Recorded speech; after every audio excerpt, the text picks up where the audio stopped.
I have two very quick announcements before we start. First of all, I'd like to thank Derek Bliss, who has been our tech crew and been here the whole time and kept us calm and got us through some things. So thank you, Derek. He is a PhD student in Tokyo and very eager to talk to people about their Minka journeys. So please talk to him if you're interested in being interviewed and all those good things. Second announcement, you may have noticed the photographs outside. These are done by a friend of mine, Kjeld Duits, who is a Dutchman who's lived in Tokyo for 40 years, journalist of earthquake disasters, photographer, but also a major collector of antique Japanese prints. At some point, not during the talk, but at some point if you want to look at some of these, this is the size of the prints that were blown up into the images that you see out there. And he has quite a website with many, many images, but the best thing is he has like a historical blog, and he really digs deep and he writes beautifully. And anyway, I think you all should fall in love with him. So those are my two little commercial announcements. Okay. Then, per custom, in order to not detract from the speaker's valuable time, I am doing my introductions in the form of haiku. All right, ready? Yes. Okay. Tokyo Llama of YouTube fame shares knowledge. Practical. Great comedy.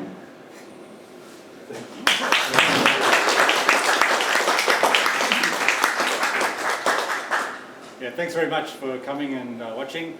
I'm actually not a very good public speaker. I was actually, well, we'll see if I've improved or not since doing YouTube. So when I told friends back in Australia that I was going to do YouTube, they were like, yeah, good luck with that. And maybe in the early YouTube videos, I was a lot less comfortable in front of the camera as well. So what I was going to do, I mean, some of this I have covered in the videos, but a lot of the content was done maybe about 3 years ago. So I have some updates on like some. I was asked to talk about a bit of the process and some of the taxes and things like that. So I'll do that briefly, and I'll also talk about YouTube itself. I've noticed recently there have been a lot more people doing YouTube on renovating kominkas or houses in Japan, not just foreigners but Japanese as well. Some really good Japanese channels who've also cottoned on to the fact that there's a pretty strong overseas audience and put English subtitles in their videos and making really well edited and very professional content. So I'll talk a bit about that. So yeah, that's my house for those who haven't or not familiar with what we've been doing. So about 4.5 years ago, I came to Japan with my wife, who's from Ibaraki, and our two children, our twin boys, who are now 10, and they were 6 when we arrived. And almost as soon as we arrived in Japan, I knew I wanted a place that was a bit bigger, had a bit more land. I wanted a garden and so on. And at the time, there had been a few articles about Akia, and I didn't know much about Minka at all. And as I started looking into it, I realized to get the sort of land that size that I wanted, I would need to probably look at an old farmhouse, an old farm. And then I started getting into looking and researching Minka online and reading up about it. And so we got this house in 2019, beginning of 2019, through a public auction. And I'll explain that in a second. I'll talk about why, I'll talk briefly about why, and then talk about the public auction, some of the taxes, the renovation itself, and then YouTube at the end. So, yeah.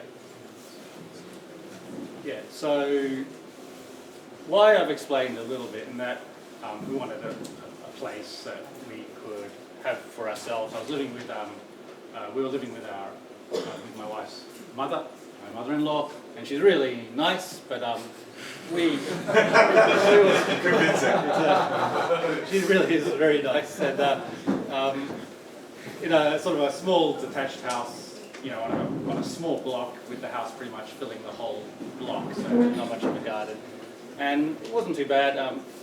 And as much as I wanted to move out and get a bigger place and just us, I think she was pretty keen for us to move out too, because we had 2 noisy kids, and she was sort of used to her peace and quiet before we arrived in Japan.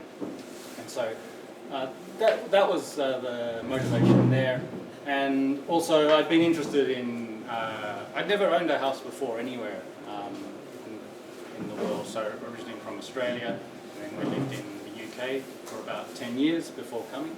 And so I wanted to get a house, and I wanted to work on it myself partly, and I think having rented for a long time, I was always keen to be able to do something to, you know, put a picture on the wall without worrying about like leaving marks and things like that. So that's sort of where it came from. And I think everyone's reasons for buying a house or a Minka are different, and so a lot of what I'll talk about is just, you know, from my own perspective, and maybe it might help you there. But we were very restricted in where we could buy a house. So I look around this area and I'm very jealous, and I've visited places in Nagano and like that, and I think that would have been ideal for me. But the reason we came to Japan, one of the main reasons, was to be close to my mother-in-law. No bedroom, please touch. Was that it?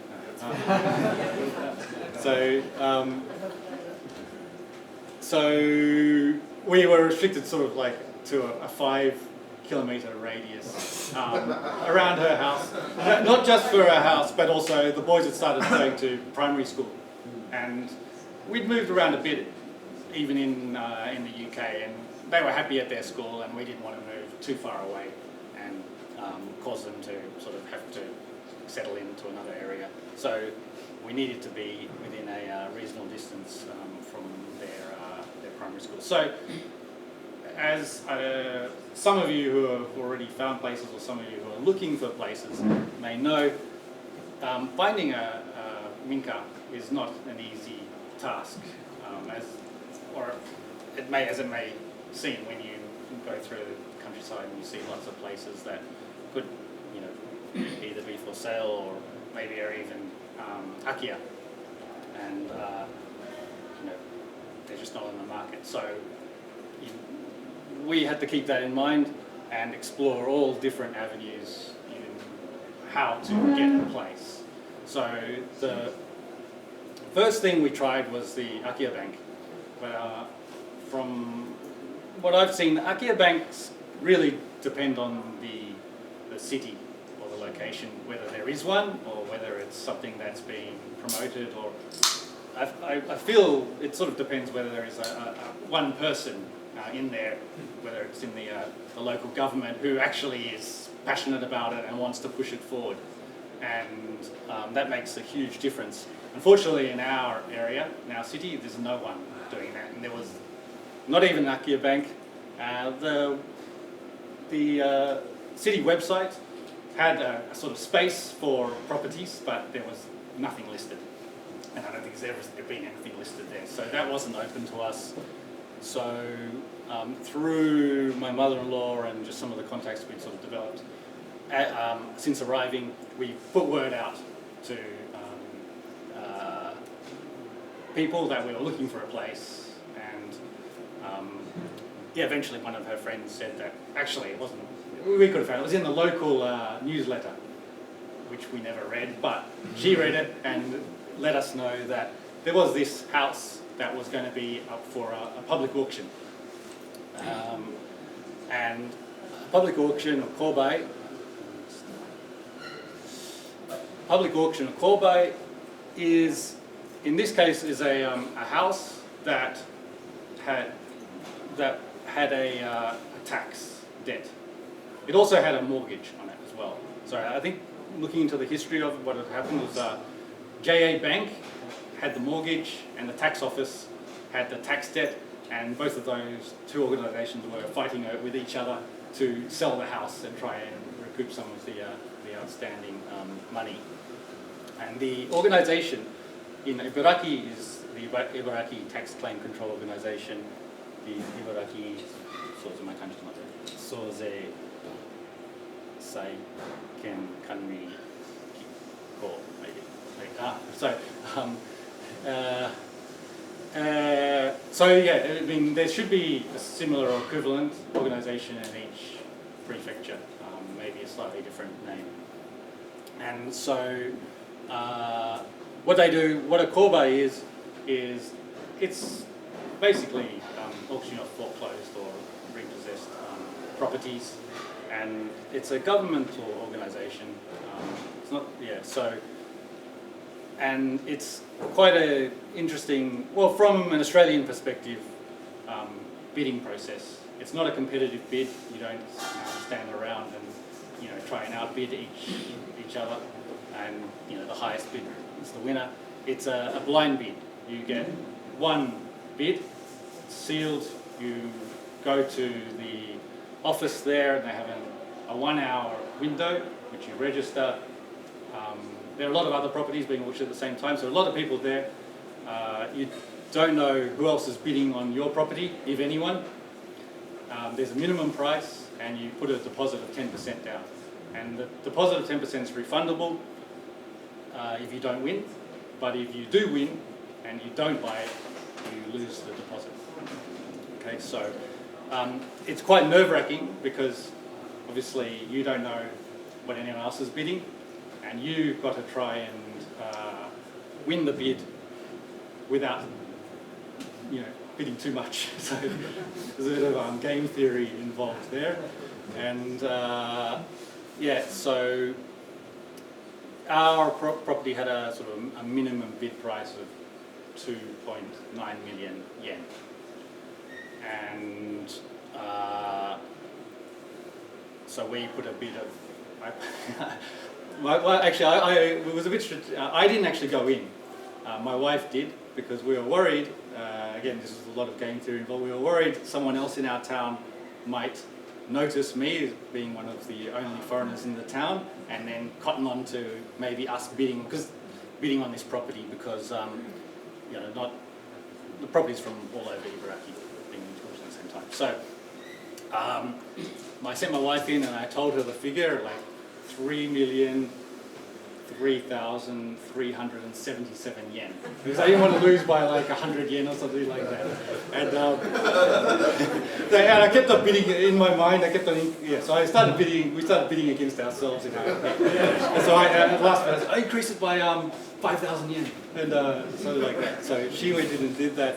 And at the end of the 1 hour, they announced all of the winning bids, and they announced the amount paid.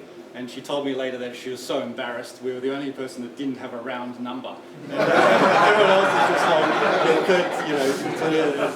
That's something to be proud of. yeah, so I did overthink it a bit. And but it did turn out that someone else did bid, and they bid, a few thousand over the minimum. I ended up we did overbid by, something like Juman yen or something, 100,000 yen. But I'd rather, win by that than lose by 10 yen or something, like 1,000 yen. So that was the process, and they do that online as well. Some, I don't know why, but some can be, some are sold online through, I think there's a new website. They used to do on Yahoo Auctions. Campculture.jp. Ah, okay, thank you. They do fire trucks and ambulances. Yeah, everything they're trying to sell, including property. And but then some they decide to keep and do it in person. So yeah, if you are restricted by area, you kind of need to perhaps look at all different ways of buying a property. So this is how we did it. I wouldn't necessarily recommend it as being cheap. I think ours ended up being cheap because they just couldn't sell it. I think they started the process 5 years ago, so it had been unoccupied and it was abandoned by the children of the rice farmer who passed away. I think, I'm guessing because of the outstanding debts. The house, I should say, yeah, is a Minka. It's not a kominka. So you can't put the ko in front of it because it's only about 30 years old. And it was built by a miyadaiku who lives just down the road, who's now 75 and is still active. And I should have put a photo in here, but if you check my Instagram, I've been also filming and photographing a temple he's been building nearby, and he's still building, and he's going to be helping me on my kura as well. So we're starting that in the next couple of weeks, which I will also document on YouTube. But yeah, so it's a 30-year-old house, built in Miyadaiku, sort of temple style. And before I mentioned the refundable deposit. Yeah, the other catch is if you're doing it this way, you need to have full payment within about 2 weeks. So it's hard to get a mortgage even if you get a verbal agreement. Well, what a verbal agreement if you try and get a pre-agreement with a bank, because you don't actually own the property, so they can't confirm a mortgage with you. And so if something is found to be wrong with the property, and they decide no, once they look at the property and it can't be secured. Like ours had didn't have a border properly marked on one side, so the bank said they would not be able to. They made it clear to us they would not be able to secure the property before we sorted out the border, which we couldn't do until we owned the property. So it was a catch-22 situation there. And so you're looking at having to pay with cash in that case within 2 weeks. So you need to have it organised, otherwise you'll lose your deposit.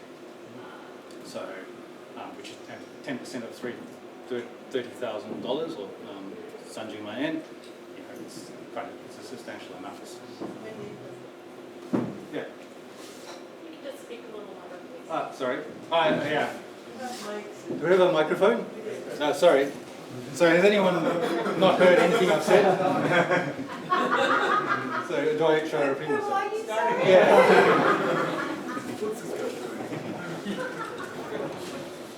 This one's not working. No. Hello? I'll see. Carry on, Jaya, I'll test it out for you. Yeah, so with the benefit of doing YouTube is that I can edit and I can reshoot things, but it's not going to help you now. Okay. So yeah, that's sorry, just to finish that process. And yeah. Okay, so next. So I did mention this in the one of my videos. So even if the house is worth $30,000 or 1 yen, you are paying tax on the assessed value of the house. So in our case, it was about 12 million yen, and that includes the property and the house itself. So we had to pay tax on that, even though we paid 3 million for the house.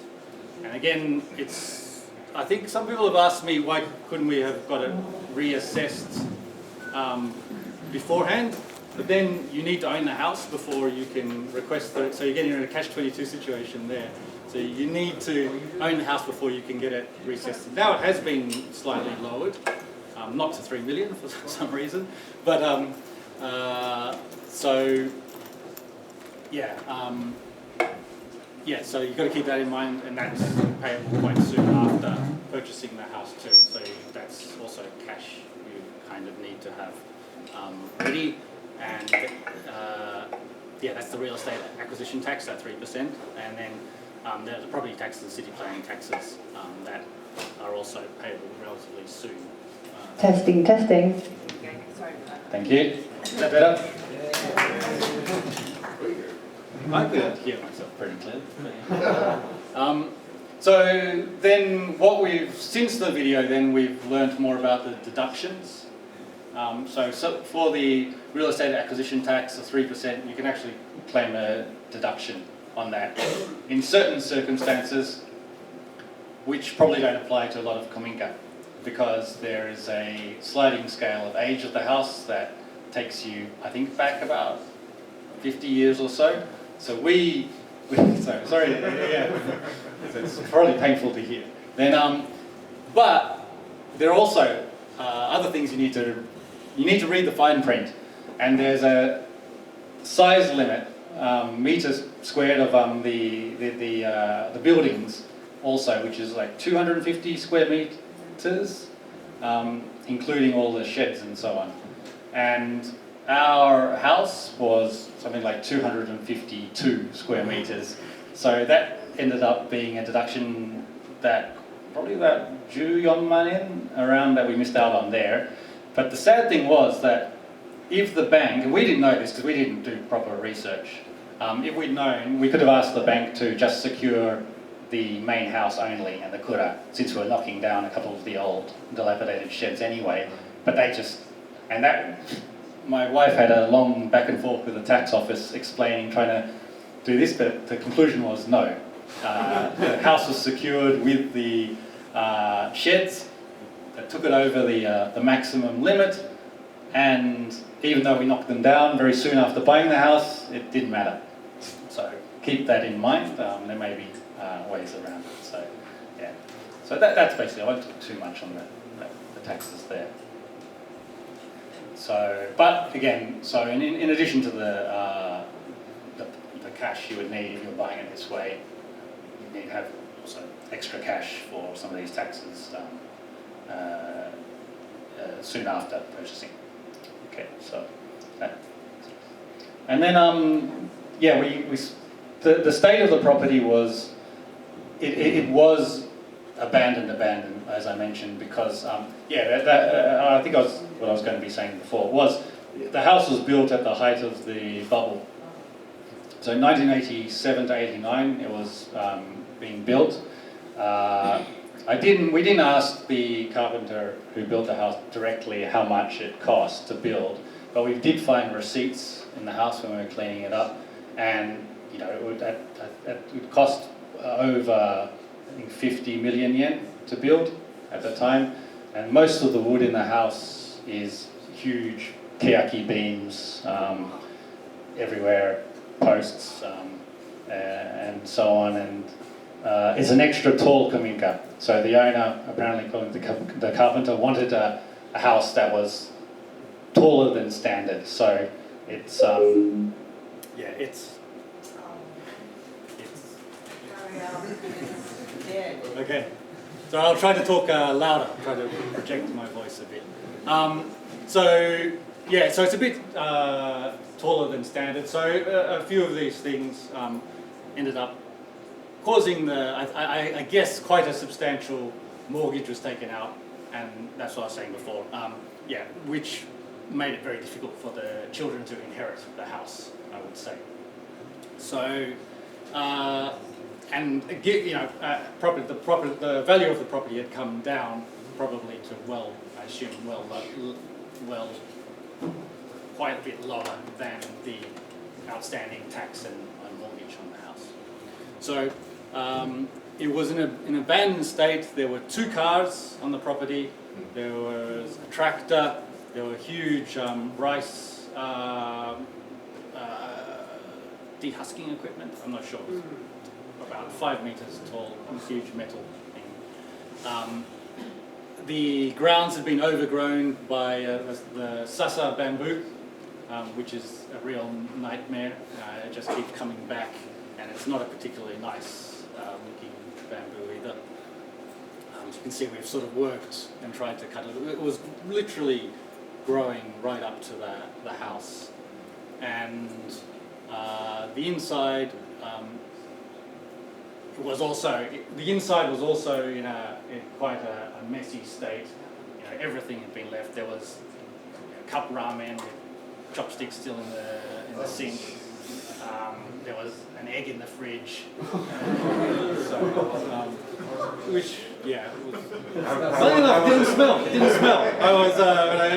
It didn't look very good, but it didn't smell. I think it's gone beyond that point. So, yeah, we spent a lot of time, and this is where my dear mother-in-law helped us out a lot with her friends. They spent ages sorting through all of the garbage. We have to put most of the rubbish into the regular garbage, so it meant putting it into the burnable, unburnable bags and so on. So we had piles of those bags, and so that took quite a lot of time. There were, I think, about 15 TVs on the property in the sheds, and so a lot of the 2 fridges, washing machines, and all of those things are quite difficult, especially if they're not in a very good state to dispose of. 30 minutes. And so, yeah, we spent quite a lot of time during that process of cleaning, also trying to work out what we're going to do with the property. And so we sort of talked. We didn't get an inspection done on the property before we bought it. And one of the conditions of buying through a corbeille, the public auction, is that you're not really allowed access to the property before purchasing. So that's one of the risks you run. Which is why I'm not sure I would recommend that way unless you can be sure. And we may or may not have been able to find an open window and gone in and had a look. But I can't say much more about that. And so we were confident enough to buy it, understanding the risks involved. And so one thing we then did do was kind of get an inspection done by a large Japanese construction company. It was part of their sales pipeline is to offer inspections of old houses. So you'll see it advertising for it, but they don't do it straight away because obviously they do make you work for it a bit. They do want to see that you're perhaps a little bit serious. But eventually they sent around about 15 guys who went through the house, took photos, checked out the plumbing, electrical, structural, did a structural assessment. And they do that for free. But their sales pipeline is pretty efficient. So my wife was getting swayed in that direction for a bit. But it's very expensive what they do. And I'm not necessarily, I think their brochures look good. But those brochures, the houses in their brochures are not necessarily what they will do at a sort of lower budget. So, but we did visit a few different houses they were renovating. We also talked to sort of more boutique Minka specialist renovation companies as well. And they were really good, and we got to visit some of their past renovations and current ones, and it was quite interesting to see. And also we had our local carpenter, the guy who built our house, which seemed the most logical way to go, and the cheapest way to go. So actually there's from expensive through to cheapest, you've got the large, the boutiques, and then the local carpenter, which is what we found there. So, and we had a friend who was an architect who agreed and was probably pressured by my mother-in-law and her friends, their group of friends. He was in there. He's still a working architect in Tokyo, to help us out at a reduced rate. So we ended up going with the local carpenter, the guy who built the house, but he had recently, not recently, he said a few years back, had sort of released his apprentice. So he was just by himself, and he had a contractor he worked with to help him, but was on another project. So he said it was too much what we were going to do for him to do by himself. And at this stage, I wasn't sort of, able to, I didn't have the time to really help him. I'm not sure he really wanted that either. So, he recommended another carpenter, a father and son. And the father was the same age as him, and the son, probably about my age. And they took over the project. So we worked with them. By the way, feel free to jump in with questions as I go through. I should have said that at the beginning, but I will take questions at the end too. And then they did most of the important structural work in the house. And this is the other benefit of working with the local carpenter. They're much more open to letting you do the stuff that you think you can do in the house as well. Whereas the larger construction companies and the boutiques there, they have guarantees and so on. They don't really want the clients getting involved at all. They want to do it all themselves. So if you're looking to do a bit of DIY, then I think the carpenter, the local carpenter, if you can find one that is trustworthy, I guess, or you can see some of their past work, then that might be the best option to go. They can also order you materials at the sort of business rates too. Next. So this is just a photo of one. This is actually the kitchen when it's tidy, but so it was built in the late 80s, and I think that's a standard style kitchen from that period that you might see in a lot of houses of that age. So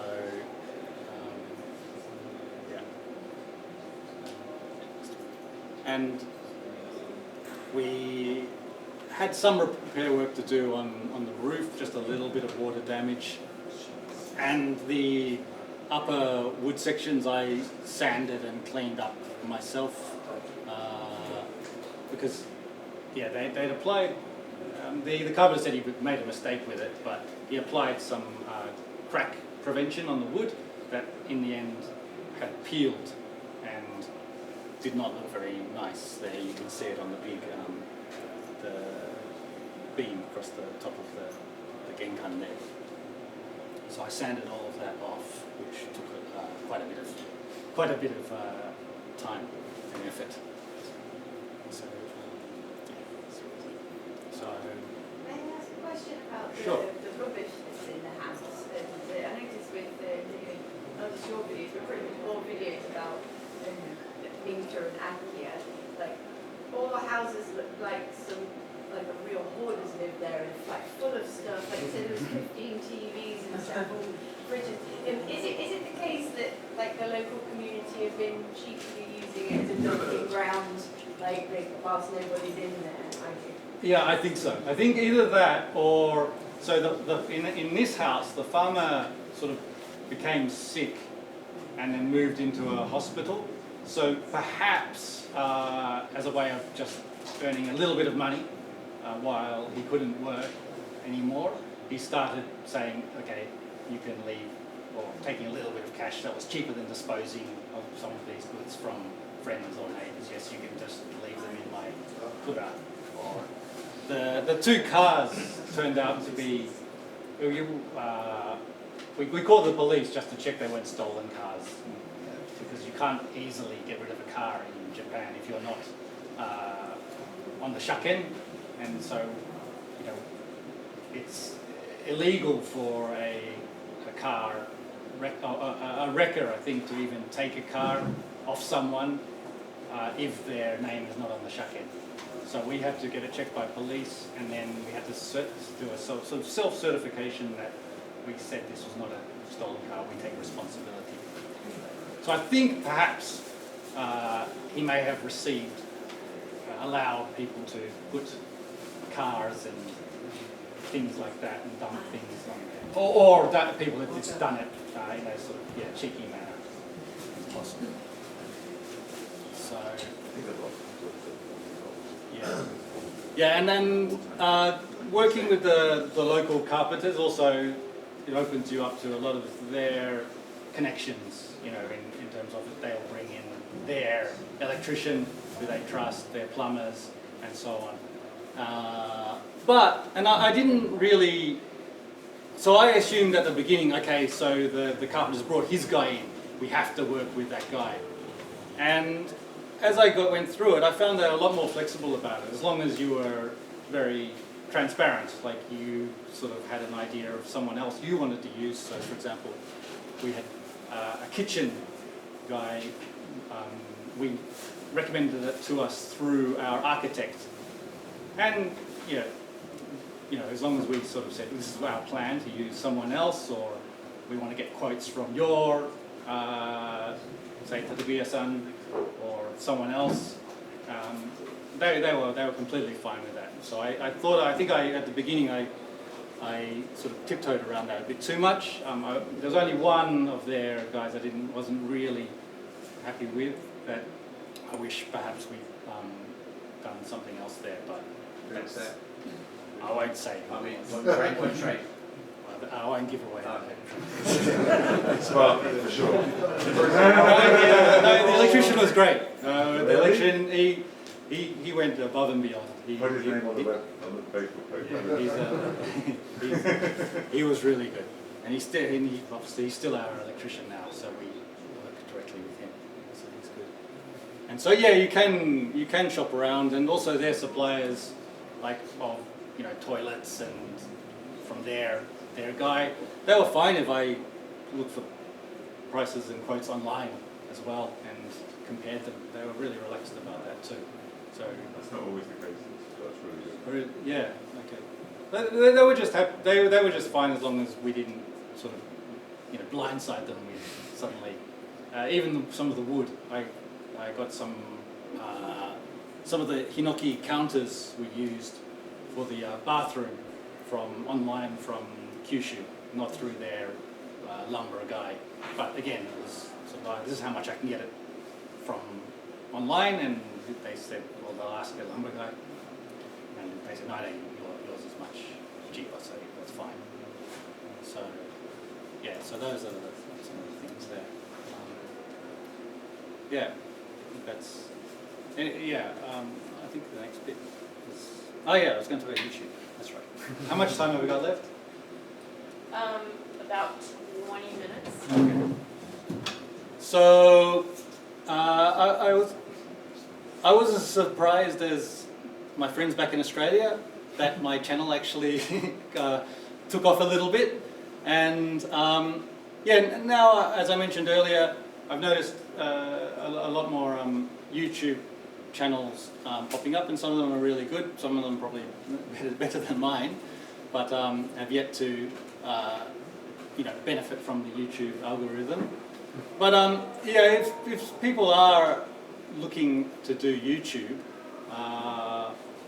and I think more and more people, even just talking here, some people have been thinking about it, and maybe I should document the document the renovation process and maybe put out a YouTube channel. It really does depend on whether it's something you'd enjoy. So the chances are that it doesn't take off for some reason. So a lot of luck is involved, I think. But if you have sort of a motivation to do a YouTube channel as a kind of something personal for yourself, at the very least, you have a keepsake of your renovation, of your process. And one of the reasons for doing it was that. And putting it on, obviously you don't have to put it on YouTube if you do that. But I found putting on YouTube does help keep you a little bit disciplined. Sometimes you can't be bothered filming, but you sort of think, well, actually I'm going to put this on YouTube, so I will film it. And later I'm always quite glad I did, because I can get a bit lazy with even filming, even for the YouTube. So if you are interested in setting up a YouTube channel, I mean, there is advice. It's YouTube. You can just do it and you'll work it out. But I did do research before I started it.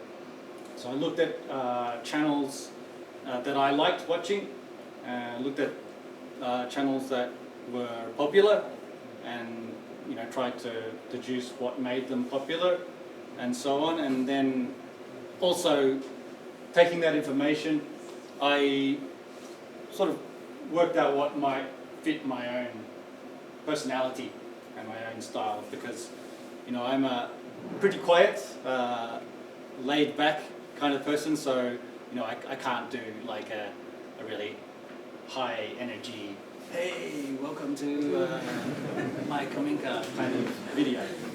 So maybe I could.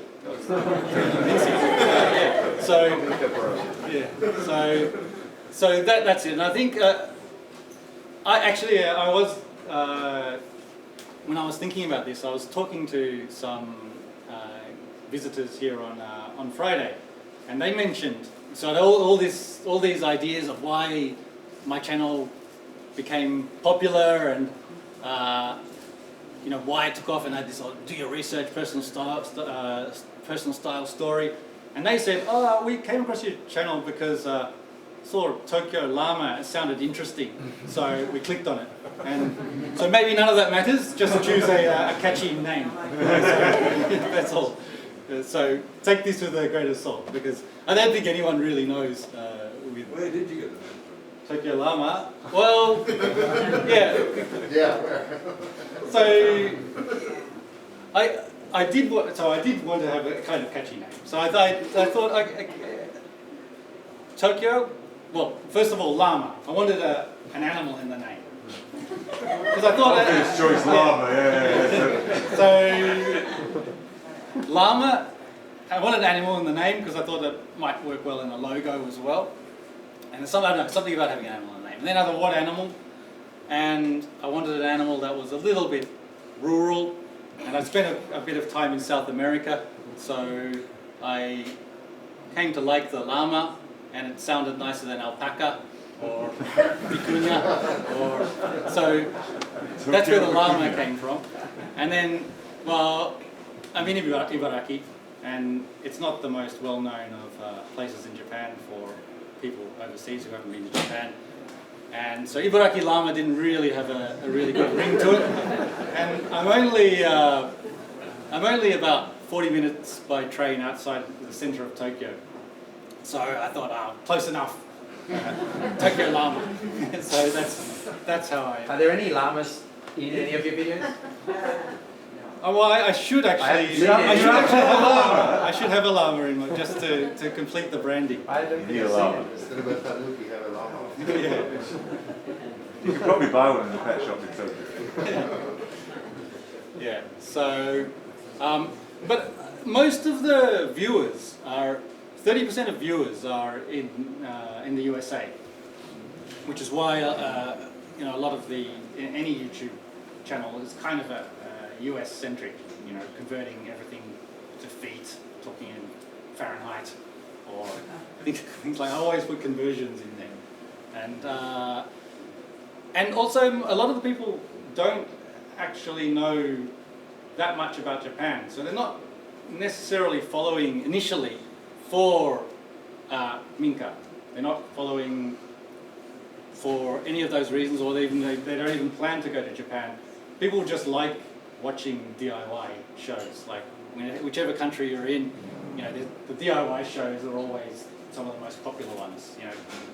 Even Japan, in the UK, Grand Designs, or Japan, before and after. Shows like that are really popular. So I try to keep that in mind when I'm doing the video. But having said that, I think a lot of people have become more interested in Japan and Japanese architecture and Minka as well. So, Jaya, if you could not be humble for a minute and tell everybody how many followers or views you have, I think that's pretty amazing. So right now I've got 200,000 subscribers,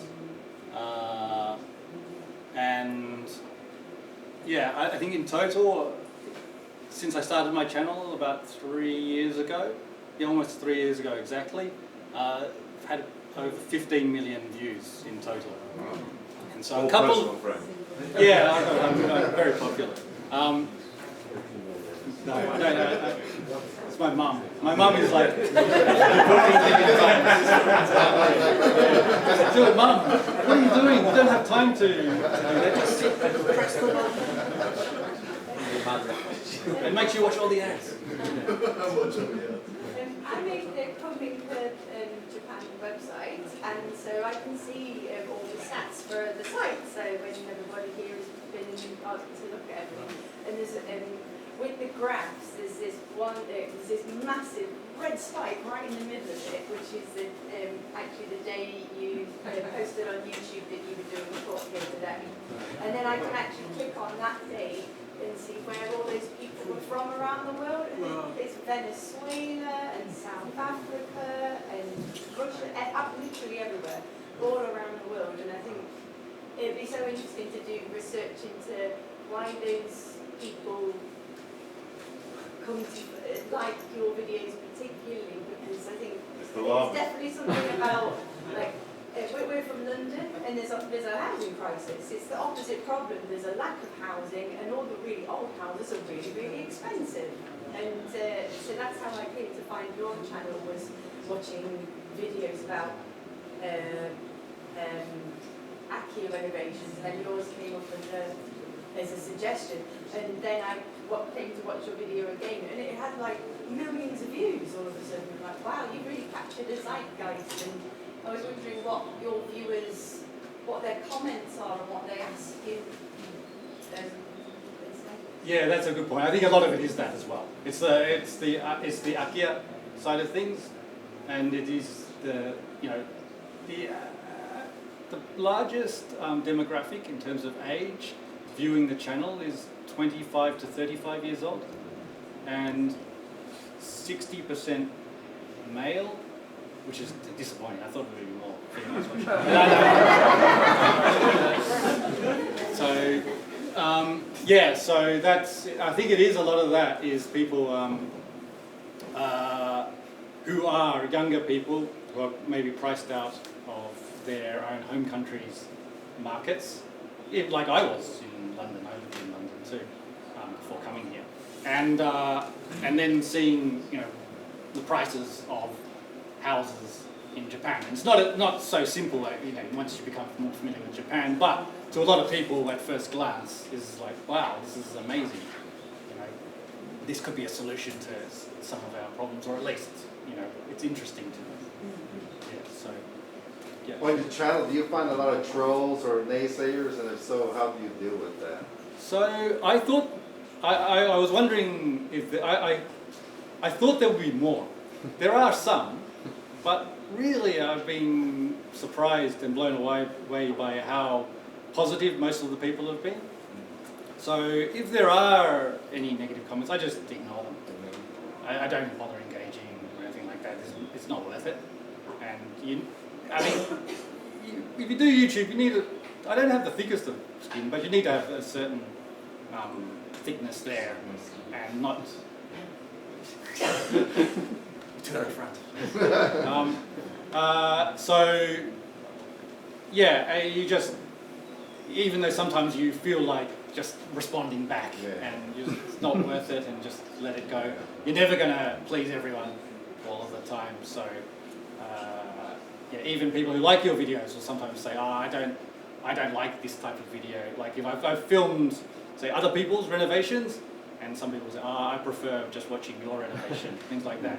And I feel like replying, just don't watch this one. Watch the other one.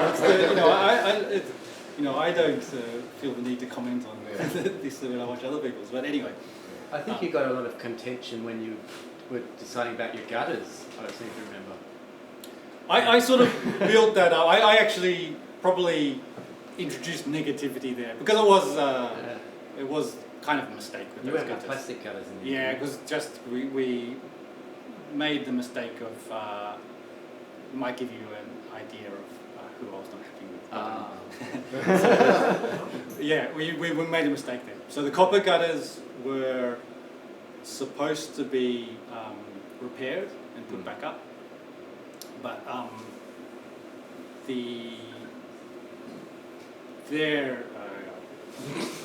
we couldn't do it. So, and then made a mistake pulling them down, and they were sort of ruined.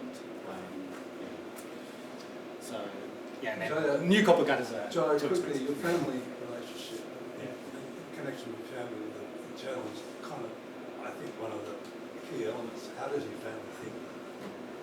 Yeah, they're happy with me doing the channel, but they're not.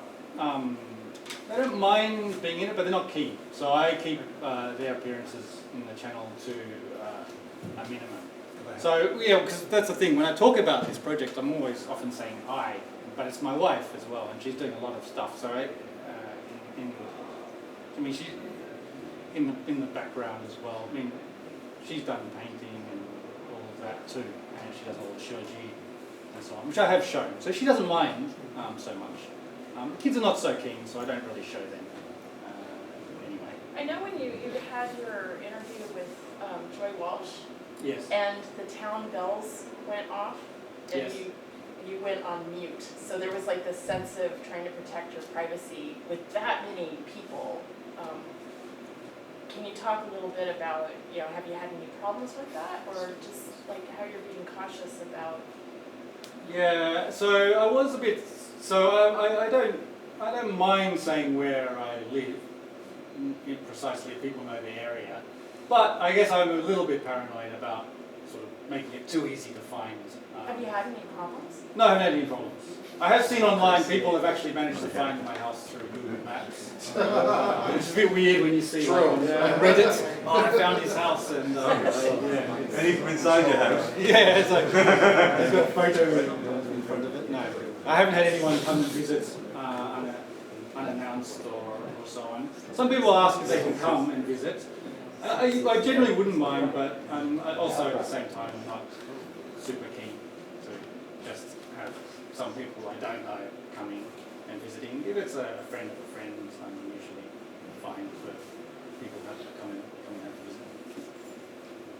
Yeah. Oh, sorry. Yes. Is YouTube your main job, or do you have a job in Tokyo?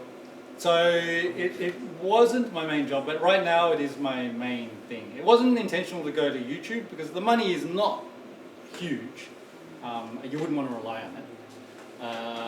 But I actually finished a contract, and then I was supposed in order to finish off the house, which I haven't done yet. But YouTube then helps keep, it pays for the mortgage and extras. You have to commute to Tokyo every day? No, so I was already working from home online.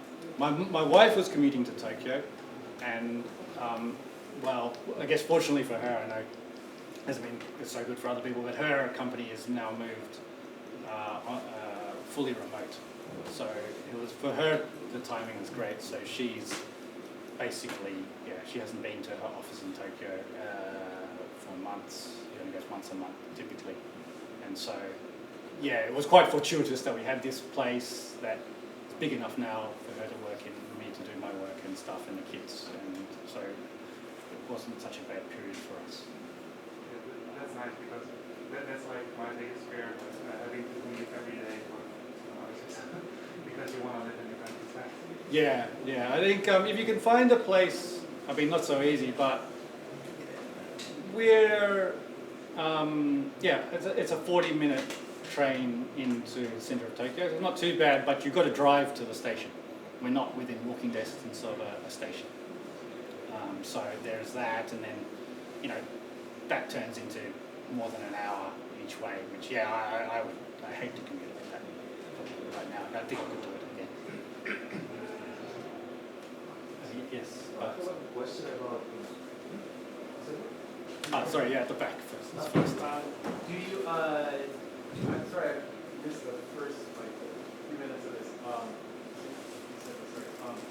Can I ask you what you did before your livelihood before you came to Japan, and if what it is now besides YouTube, and also with that number here, like 200 and some thousand subscribers, just curious, how much income is that? And your tax returns.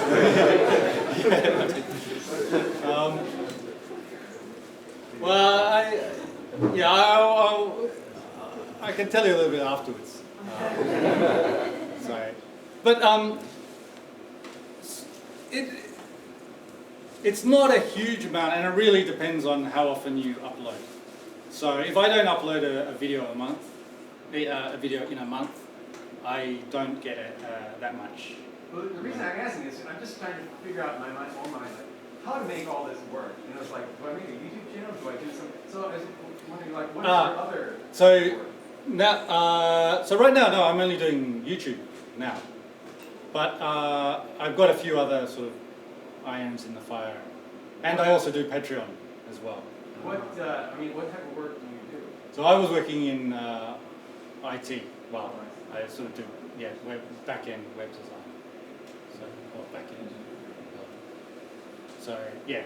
So I could work remotely before. I sort of run online businesses in the UK too. Because I see a lot of people that do online things. I just wondered if you move way out in the countryside, like here, or somewhere that's hard to get into a city, if there's other things besides like online work, like farming.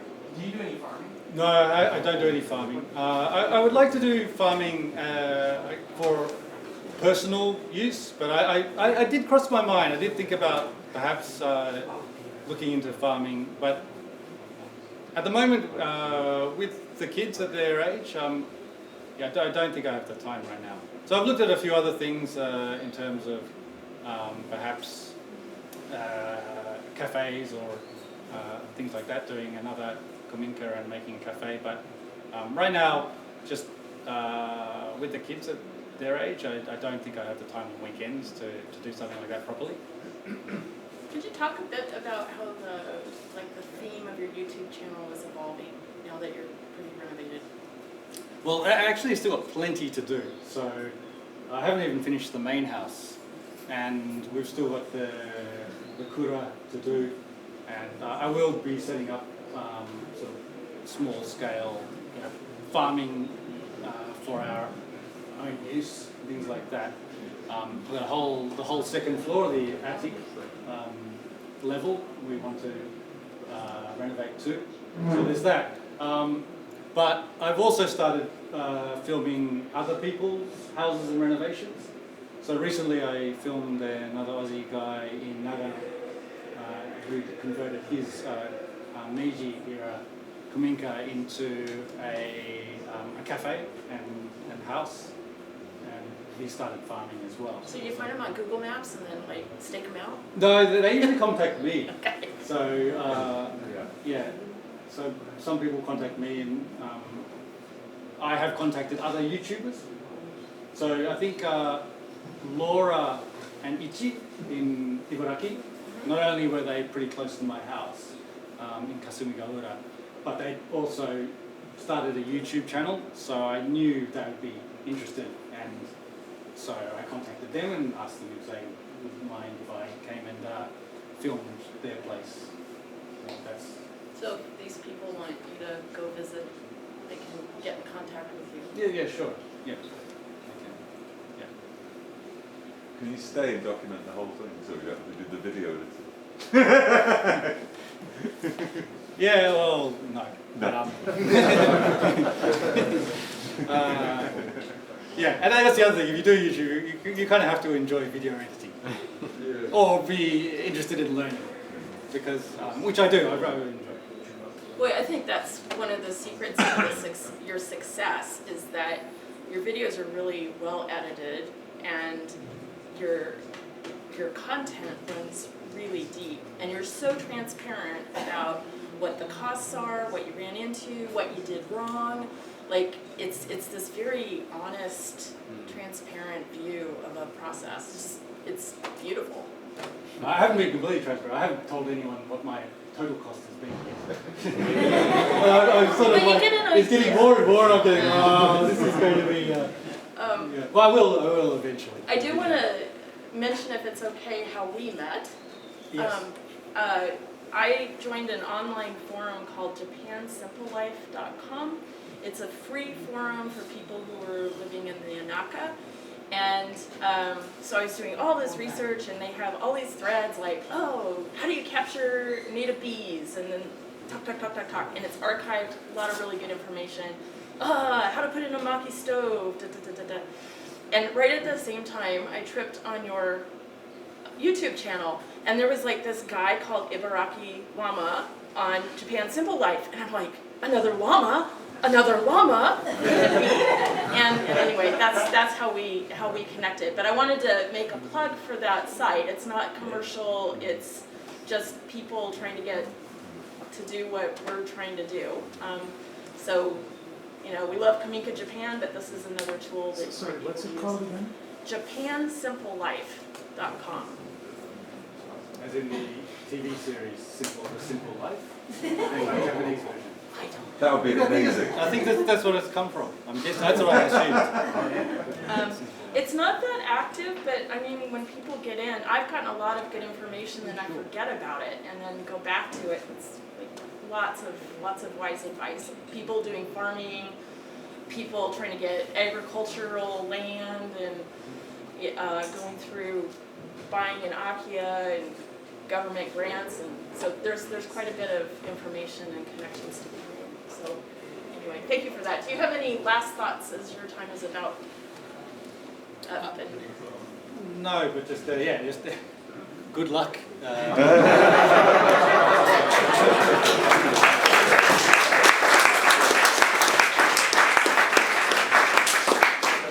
a small bag of goodies for you. Okay, Thank thanks you very so much. much.